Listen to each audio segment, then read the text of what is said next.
Good day, fellow citizens. My name is Kurt Smith, and I portray Thomas Jefferson for the Colonial Williamsburg Foundation. And on behalf of the Foundation and on behalf of Thomas Jefferson, I would like to wish you all, on this day, July the 2nd, Happy Independence Day. Kurt, Independence Day is July 4th. What? Yeah.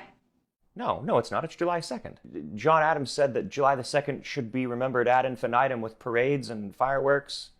Yeah, no one really listens to John Adams. So to understand why John Adams thought that July the 2nd should be remembered as our nation's birthday, we actually need to go back to June 11th of 1776.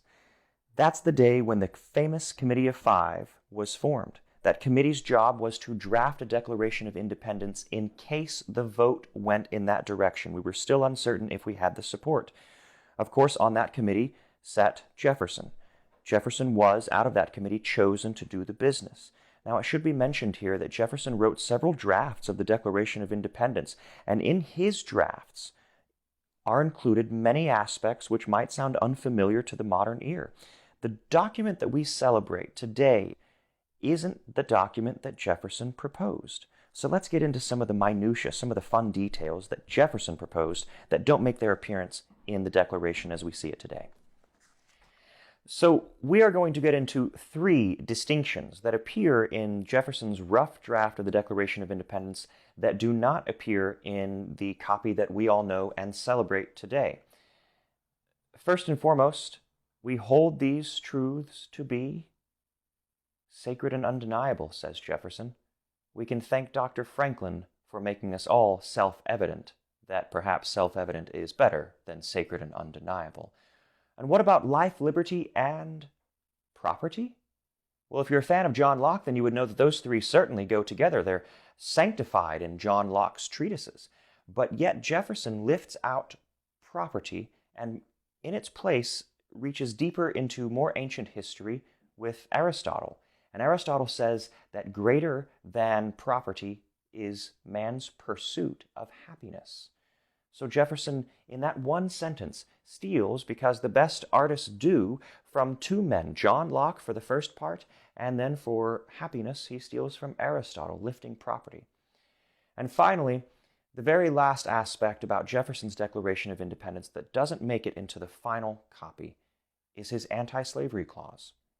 Jefferson's anti-slavery clause is the longest clause in Jefferson's quote-unquote rough draft of the Declaration of Independence. In his anti-slavery clause, he talks about the abhorrence of slavery. He talks about the blame and slavery being laid at the feet of the king and parliament, that they forced slavery upon us, forced it on our shores for money.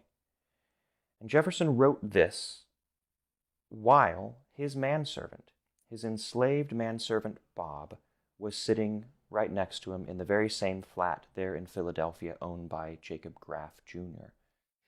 Jefferson's draft of the Declaration of Independence was submitted out of his Committee of Five and to the Continental Congress as a whole on June 28th of 1776, where they debated and ratified the thing, excised portions, including Jefferson's anti-slavery clause.